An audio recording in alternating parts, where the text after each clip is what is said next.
Chapter 9. Spring.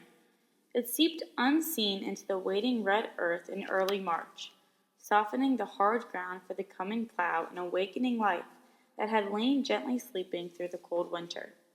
But by the end of March it was evident everywhere, in the barn where 3 new calves bellowed and chicks the color of soft pale sunlight chirped, in the yard where the wisteria and English dogwood bushes readied themselves for their annual Easter bloom, and the fig tree budded, producing the forerunners of juicy, brown fruit, which the boys and I would have to do battle with fig-loving Jack, and in the smell of the earth itself.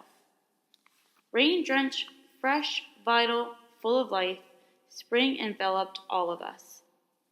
I was eager to be in the fields again, to feel the furrowed rows of damp, soft earth beneath my feet, eager to walk barefooted through the cool forest, hug the trees, and sit under their protective shadow. But although every living thing knew it was spring, Miss Crocker and the other teachers evidently did not, for school lingered on indefinitely. In the last week of March, when Papa and Mr. Morrison began to plow the east field, I volunteered to sacrifice school and help them.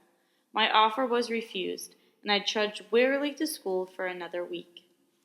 "I guess I won't be seeing much of y'all after next Friday," said Jeremy one evening as we neared his forest trail. "Guess not," said Stacy. "Be nice if our schools ended at the same time." "You crazy?" I cried, remembering that Jefferson Davis didn't dismiss until mid-May. Jeremy stammered an apology. I just mean we could still see each other." He was silent a moment, then brightened. "Maybe I can come over to y'all sometime." Stacy shook his head. "Don't think Papa would like that." "Well, I just thought—" He shrugged. "It'll be sure lonely without y'all." "Lonely?" I asked.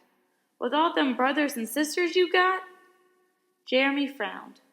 "The little ones, they too young to play with. And the older ones, Lily and Jean and R.W. and Melvin, I guess I don't like them very much." "What you sayin'?" asked Stacy. "You can't not like your own sister and brothers." "Well, I can understand that," I said soberly. "I sure don't like them." "But they're his kin. A fellow's gotta like his own kin." Jeremy thought about that. "Well, Lily and Jean's all right, I guess. She ain't so persnickety since Cassie stopped being her friend." He smiled a secret smile to himself. "But that R.W. and Melvin, they ain't very nice. You ought to see how they treat T.J." He halted, looked up embarrassed, and was quiet. Stacy stopped. "How they treatin' him?" Jeremy stopped too. "I don't know," he said, as if he was sorry he had mentioned it. "They just don't do him right." "How?" asked Stacy. "Thought you didn't like him no more." "Well, I don't," replied Stacy defensively. "But I heard he was running round with R.W. and Melvin. I wondered why. Them brothers of yours must be 18 or 19. Jeremy looked up at the sun, squinted, then glanced up his forest trail a few feet ahead. "They brung T.J. by the house a couple of times when Pa wasn't home. They treated him almost friendly-like, but when he left, they laughed and talked about him, called him names." He squinted again at the trail and said hurriedly, "I better go. See y'all tomorrow." "Mama, how come you suppose R.W. and Melvin put in time with T.J.?" I asked, as I measured out 2 heaping tablespoons of flour for the cornbread. Mama frowned down into the flour barrel. "Only 1 tablespoon, Cassie, and not so heaping." "But, Mama, we always use 2. "That barrel will have to last until Papa goes back to the railroad. Now put it back." As I returned 1 tablespoon of flour to the barrel, I again asked, "What you think, Mama? How come them Simses running around with T.J.?" Mama measured out the baking powder and gave it to me. It was a teaspoon less than we had been using, but I didn't ask her about it. It was running low, too. "I don't really know, Cassie," she said, turning to the stove to stir milk into the butter beans. They may just want him around because it makes them feel good. When TJ's around me, he don't make me feel good. Well, you told me Jeremy said they were laughing at TJ behind his back. Some folks just like to keep other folks around to laugh at them. Use them. I wonder how come TJ don't know they laughing at him. You suppose he's that dumb? TJ's not dumb, Cassie. He just wants attention, but he's going after it the wrong way. I was going to ask what use TJ could possibly be to anyone, but I was interrupted by Little Man running into the kitchen. "Mama!" he cried. "Mr. Jameson just drove up." He had been in the barn cleaning the chicken coop with Christopher John, and stubby particles of straw still clung to his head. I grinned at his messed up appearance, but didn't have time to tease him before he was gone again. Mama looked at Big Ma, a question in her eyes, then followed Little Man outside. I decided that the cornbread could wait and dashed after them. "Girl, get back in here and finish mixing this cornbread," ordered Big Ma. "Yes'm," I said. "I'll be right back." Before Big Ma could reach me, I was out the back door running across the yard to the drive. Mr. Jameson touched his hat as Mama approached. "How you doing, Miss Logan?" he asked. "Just fine, Mr. Jameson," Mama answered. "And yourself?" "Fine, fine," he said absently. "Is David here?" "He's over in the East Field," Mama studied Mr. Jameson. "Anything wrong?" "Oh, no. Just wanted to speak to him." "Little Man," Mama said, turning, "go get Papa." "Oh, no, don't do that. I'll just walk on over there if that's all right. I need the exercise." Mama nodded, and after he had spoke to me, Mr. Jameson crossed the yard to the field. Little Man and I started to follow after him, but Mama called us back and returned us to our jobs. Mr. Jameson did not stay long. A few minutes later, he emerged from the field alone, got into his car, and left. When supper was ready, I eagerly grabbed the iron bell before Christopher John or Little Man could claim it, and ran onto the back porch to summon Papa, Mr. Morrison, and Stacy from the fields. As the three of them washed up on the back porch, Mama went to the end of the porch where Papa stood alone. "What did Mr. Jameson want?" she asked, her voice barely audible. Papa took the towel Mama handed him, but did not reply immediately. I was just inside the kitchen dipping out the butter beans. I moved closer to the window so I could hear his answer. "Don't keep anything from me, David. If there's trouble, I want to know." Papa looked down at her. "Nothing to worry about, honey. Just seems that Thurston Wallace been in town talking about how he's not going to let a few smart colored folks ruin his business. Says he's going to put a stop to this shopping in Vicksburg. That's all." Mama sighed and stared out across the plowed field to the sloping pasture land. "I'm feeling scared, David," she said. Papa put down the towel. "Not yet, Mary. It's not time to be scared yet. They're just talking." Mama turned and faced him. "And when they stop talking? Then maybe it'll be time. But right now, pretty lady," he said, leaning her by the hand toward the kitchen door, "right now, I've got better things to think about." Quickly, I poured the rest of the butter beans into the bowl and hurried across the kitchen to the table. As Mama and Papa entered, I slid onto the bench beside Little Man and Christopher John. Papa beamed down at the table. "Well, looky here," he exclaimed. "Good old butter beans and cornbread.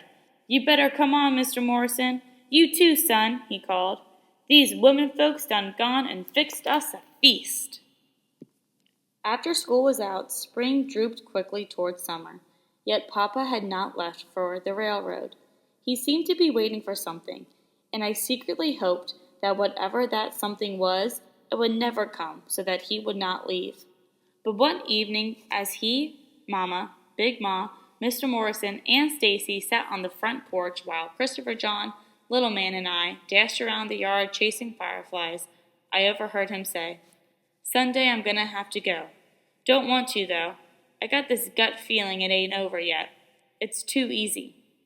I released the firefly imprisoned in my hand and sat beside Papa and Stacy on the steps.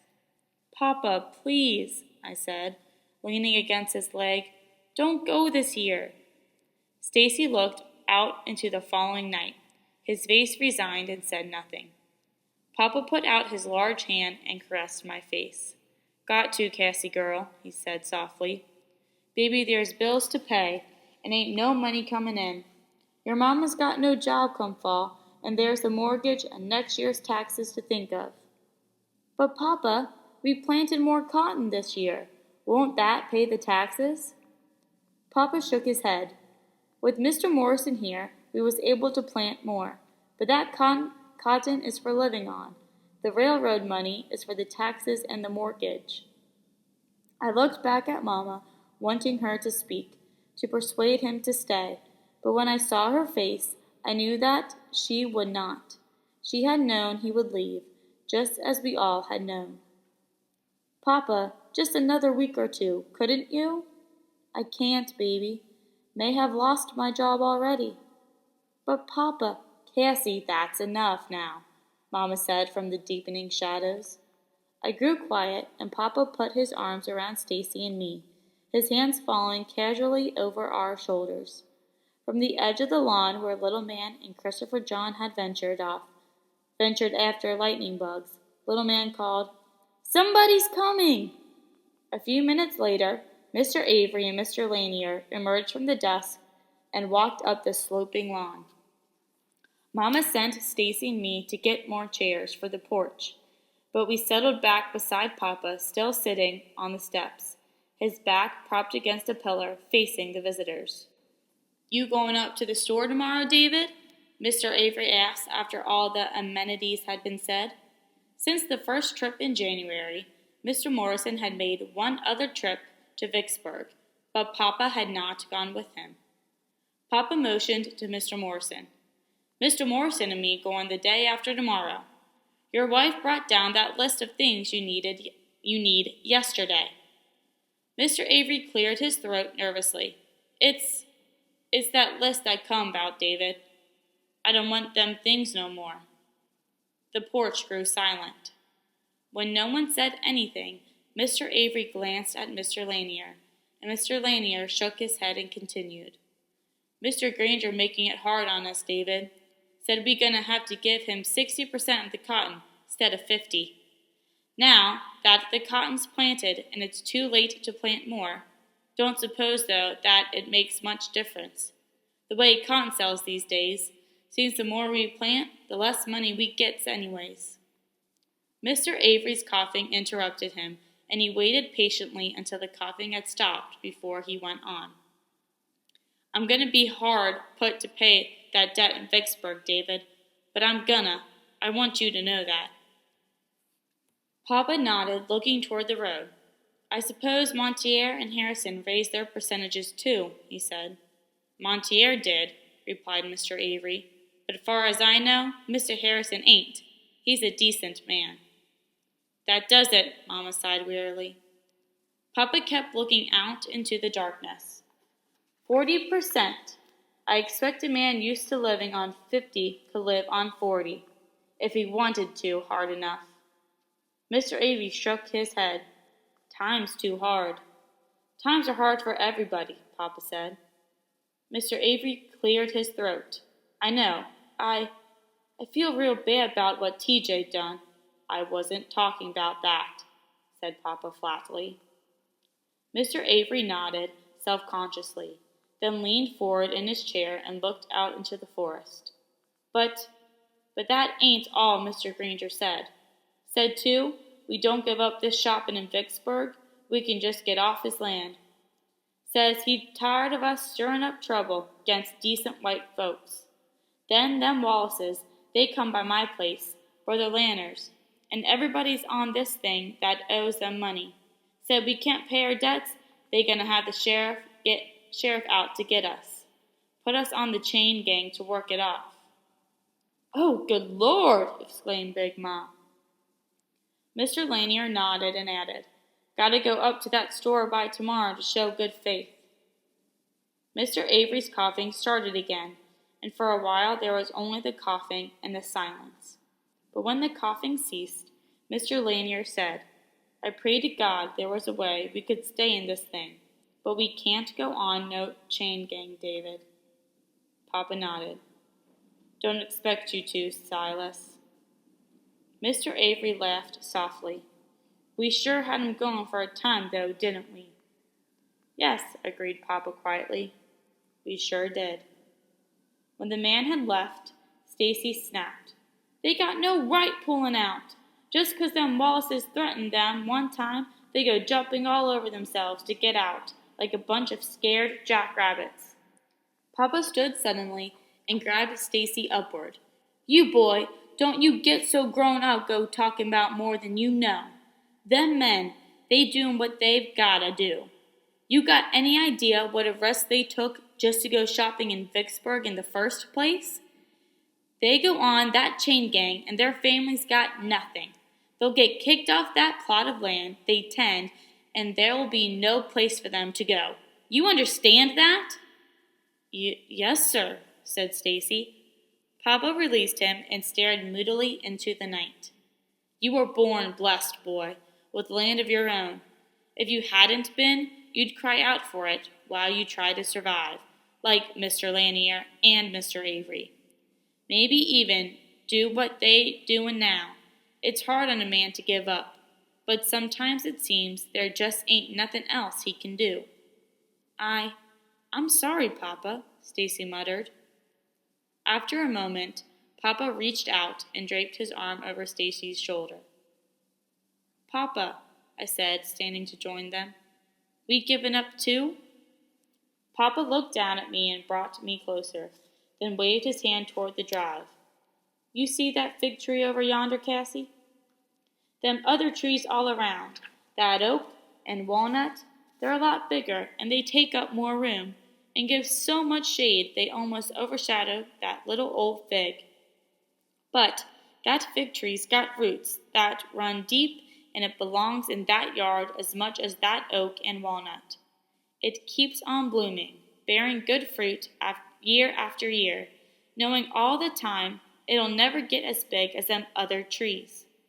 Just keeps on growing and doing what it gotta do. It don't give up. It give up, it'll die. There's a lesson to be learned from that little tree, Cassie girl, 'cause we're like it. We keep doing what we gotta, and we don't give up. We can't." After Mr. Morrison had retired to his own house, and Big Ma, the boys, and I had gone to bed, Papa and Mama remained on the porch, talking in hushed whispers. It was comforting listening to them, Mama's voice a warm, lilting murmur, Papa's a quiet, easy-flowing hum. After a few minutes they left the porch, and their voices grew faint. I climbed from the bed, careful not to awaken Big Ma, and went to the window. They were walking slowly across the moon-soaked grass, their arms around each other. "First thing tomorrow, I'm going to go round and see how many folks are still in this thing," Papa said, stopping under the oak tree near the house. "I want to know before we make that trip to Vicksburg." Mama was quiet a moment. "I don't think you and Mr. Morrison should go to Vicksburg right now, David. Not with the Wallaces threatening people like they are. Wait a while." Papa reached into the tree and broke off a twig. "We can't just stop taking care of business 'cause of them Wallaces, Mary. You know that." Mama did not reply. Papa leaned against the tree. "I think I'll take Stacy with me." "Now, David, no. He'll be 13 next month, honey, and he needs to be with me more. I can't take him with me on the railroad, but I can take him with me where I go around here. And I want him to know business, how to take care of it, how to take care of things when I ain't around. David, he's just a boy. Baby, a boy get as big as Stacy down here, and he's near a man. He's got to know a man's things. He's got to know how to handle himself." "I know, but, Mary, I want him strong, not a fool like TJ." "He's got more brains and learning than that," Mama snapped. "I know," Papa said quietly. "Still, it worries me seeing TJ turning like he is." Seems to me it isn't bothering Joe Avery much. He doesn't seem to be doing anything about it." Papa allowed the silence to seep between them before he said, "It's not like you, honey, to be bitter." "I'm not bitter," said Mama, folding her arms across her chest. "It's just that the boy's gotten out of hand, and doesn't seem like anybody's doing anything about it. The other day, Joe told me he couldn't do nothing with TJ anymore. That's a hard thing for a man to admit. He can still put a good strip of leather against his bottom, can't he?" It was clear that Mama was unsympathetic to Mr. Avery's problem. "Said he tried, but his health's so poor he ended up with a bad coughing spell. Got so sick from it, he had to go to bed. Said after that Fanny tried to lift the boy, but TJ's stronger than her, and it didn't do no good." Papa paused, then added, "He's gotten pretty sassy too, I understand." "Well, sassy or not," Mama grumbled, "they'd better figure out something. They'd better figure out some way of getting that boy back on the right track, because he's headed for a whole lot of trouble." Papa sighed heavily and left the tree. "We'd better go in. I've got to get an early start if I'm going to get around to everybody." "You're still set on going to Vicksburg?" "I told you I was." Mama laughed lightly in exasperation.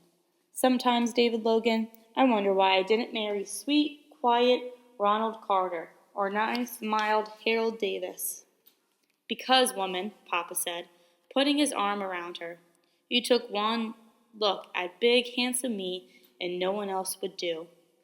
Then they both laughed, and together moved slowly to the side of the house. 7 families, including ours, still refused to shop at the Wallaces' store, even with the threat of the chain gang. Mama said that the number was not significant enough to hurt the Wallaces, only enough to rile them, and she worried, afraid for Papa, Stacy, and Mr. Morrison to take the trip. But nothing she could say could change Papa's mind, and they left as planned on Wednesday morning, long before dawn. On Thursday, when they were to return, it began to rain, a hard, swelling summer rain which brought a premature green darkness to the land and forced us to leave our hoeing of the cotton field and return to the house. As the thunder rumbled overhead, Mama peered out the window at the dark road. "Wonder what's keeping them," she said, more to herself than anyone else. "Probably got held up someplace," said Big Ma. "Could have stopped to get out of this storm." Mama turned from the window. "You're most likely right," she agreed, picking up a pair of Christopher John's pants to mend. As the evening fell into total darkness, we grew silent, the boys and I saying very little, Mama and Big Ma concentrating on their sewing, their brows furrowed. My throat grew tight, and without knowing why, I was afraid. I was. "Mama," I said, "they all right, ain't they?" Mama stared down at me. "Course they're all right.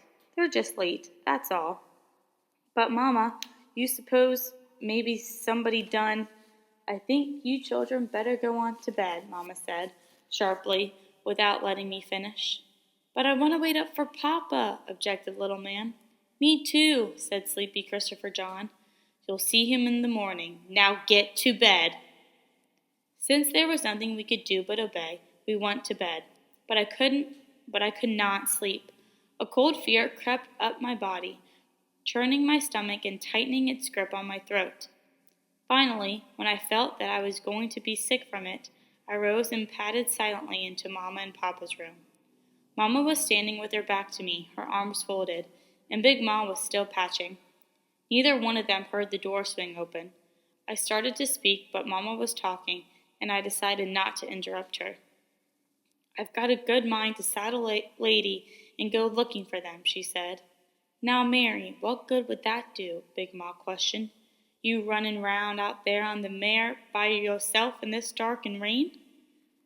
"But something's happened to them. I can feel it." "It's just in your mind, child," Big Ma scoffed unconvincingly. "Them men folks all right." No, said Mama, shaking her head. "The Wallaces aren't just in my mind. She stopped suddenly and stood very still. "Mary, thought I heard something." The dog started barking, then she turned, half running across the room. Pushing the lock in a mad haste, she swung the door open and cried into the storm. David! David! Unable to stay put, I dashed across the room. Cassie, what you doing up, girl? Asked Big Ma, swatting me as I passed her. Big Ma, staring into the wet night, said nothing when I reached her side. Is it them? I asked. Out of the darkness, a round light appeared, moving slowly across the drive, and Mr. Morrison's voice drifted softly to us. Go on, Stacy, he said. I got him. Then Stacy, a flashlight in his hand, came into sight, followed by Mr. Morrison carrying Papa. David! Mama gasped, her voice a frightening whisper. Big Ma, standing behind me, stepped back, pulling me with her. She stripped the bed to its sheets and ordered, Put him right here, Mr. Morrison. As Mr. Morrison climbed the stairs, we could see that Papa's left leg stuck straight out, immobilized by a shotgun strapped to it with a rope. His head was wrapped in a rag through which the dark redness of his blood had seeped. Mr. Morrison eased Papa through the doorway, careful not to hit the strapped leg, and laid him gently on the bed. Mama was immediately to the bed and took Papa's hand. Hey, baby, Papa said faintly. I'm all right. Just got my leg broken, that's all. Wagon rolled over it, said Mr. Morrison, avoiding Mama's eyes. We'd better get that leg set. Didn't have time on the road. But his head, Mama said, her eyes questioning Mr. Morrison. But Mr. Morrison said nothing further, and Mama turned to Stacy. You all right, son? Yes'm, said Stacy said, his face strangely ashen, his eyes on Papa. Then get out of those wet things. Don't want you catching pneumonia. Cassie, you go to bed. I'll get a fire started, said Big Ma, disappearing into the kitchen, as Mama turned to the closet to find sheets for making a cast. But Stacy and I remained rooted, watching Papa, and did not move until Christopher John and Little Man made a sleepy entrance. What's going on? Asked Little Man, frowning into the light. Go back to bed, children, Mama said, rushing to keep them from coming farther into the room. But before she could reach them, Christopher John spied Papa on the bed and shot past her. Papa, you got back! Mr. Morrison swung him upward before he could jar the bed. What's the matter? Asked Christopher John, wide awake now. Papa, what's the matter? How come you got that thing on your head? Your papa's asleep, said Mama, as Mr. Morrison set Christopher John back down. Stacy, take them back to bed and get out of those clothes. None of us stirred. Move when I tell you, Mama hissed impatiently, her face more worried than angry. Stacy herded us into the boys' room. As soon as the door closed behind us, I asked Stacy, Stacy, how bad Papa hurt? Stacy felt around for the lamp, lit it, then plopped wearily on the side of the bed. We huddled around him. Well? Stacy shook his head. I don't know. His legs busted up by the wagon, and he's shot. Shot? Christopher John and Little Man exclaimed fearfully, but I was silent, too afraid now to speak to think. Mr. Morrison says he don't think the bullet hurt him much, says he thinks it just hit his skin here. Stacy ran his forefinger along his right temple, and didn't sink in nowhere. But who'd shot Papa? Asked Little Man, greatly agitated. Can't nobody just shoot Papa. Stacy stood then and motioned Christopher John and Little Man under the covers. I've said too much already. Cassie, go on to bed. I continued to sit, my mind unable to move. Cassie, go on now like Mama said. How'd the wagon roll over him? How'd he get shot? I blurted out angrily, already plotting revenge against whoever had dared hurt my father. Cassie, you go on to bed. Ain't moving till you tell me. I'll call Mama, he threatened.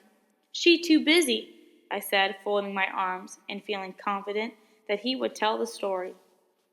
He went to the door and opened it. Christopher John, Little Man, and I watched him eagerly, but he soon closed the door and came back to bed. What was they doing? Asked Little Man. Big Ma's tending Papa's head. Well, what happened out there? I repeated. Stacy sighed despairingly and sat down. "We was comin' back from Vicksburg when the back wheels came off," he said, his voice a hollow whisper. It was already dark and it was raining too, and Papa and Mr. Morrison, they thought somebody done messed with them wheels for both of them to come off at the same time like they did. Then, when I told them I seen 2 boys near the wagon when we was in Vicksburg, Papa said we didn't have time to unhitch and unload the wagon like we should to put them wheels back on. He thought somebody was coming after us. So after we found the wheels and the bolts, Papa told me to hold the reins real tight onto Jack to keep him still. Jack, he was real skittish 'cause of the storm. Then Mr. Morrison went and lifted that wagon all by himself, and it was heavy too. But Mr. Morrison lifted it like it wasn't nothing. Then Papa slipped the first wheel on. That's when he got shot. "But who?" I started.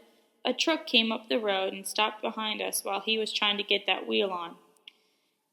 But didn't none of us hear it comin' 'cause of the rain and the thunder and all. And they didn't put their lights on till the truck stopped.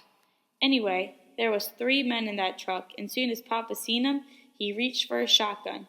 That's when they shot him, and he fell back with his left leg under the wagon. Then Jack reared up, scared by the shot, and I couldn't hold him, and the wagon rolled over Papa's leg." His voice cracked sharply, and he exploded guiltily. "It's my fault his leg's busted." I thought on what he had said, and, laying my hand on his shoulder, I said, "Nah, it ain't. It's them men's." Stacy did not speak for a while, and I did not prod him to go on. Finally, he cleared his throat and continued huskily. "As soon as I could, I tied Jack to a tree and run back to Papa, but Papa told me not to move him and to get down in the gully. After them men shot Papa, they came down trying to get Mr. Morrison, but he was too fast and strong for 'em. I couldn't see everything that happened because they didn't always stay in front of them headlights. But I did see Mr. Morrison pick up one of them men like he wasn't nothing but a sack of chicken feathers and fling him down on the ground so hard it must have broken his back. He never seen nothing like it before in my whole life. Then one of them other 2 that had a gun shot at Mr. Morrison, but he didn't hit him. Mr. Morrison had ducked away from the headlights into the darkness, and they went after him.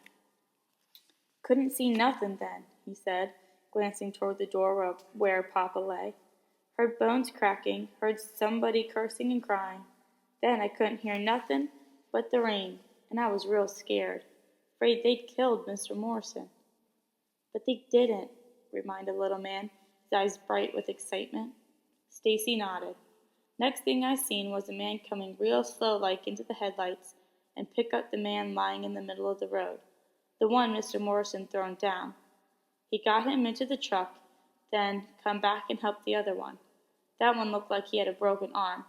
It was hanging all crazy like at his side. Then they turned the truck around and drove away." "Then what?" little man inquired. Stacy shrugged. "Nothing. We put on the other wheel and come on home." "Who was it?" I asked, holding my breath. Stacy looked at me and said flatly, "The Wallaces, I think." There was a fearful moment's silence. Then Christopher John, tears in his dark eyes, asked, "Stacy, is Papa gonna die?" "No, course not," denied Stacy too quickly. "But he was so still. I don't want Papa to die," wailed little man. "He was just sleeping like Mama said. That's all." "Well, when he gonna wake up?" cried Christopher John, the tears escaping down his plump cheeks. In the morning," said Stacy, putting a comforting arm around both Christopher John and little man. "Just you wait and see. He'll be just fine come morning." Stacy, still in his wet, muddy clothes, said nothing else, and neither did the rest of us. All the questions had been answered, yet we feared, and we sat silently listening to the rain, soft now upon the roof, and watching the door behind which Papa lay, and wished for morning.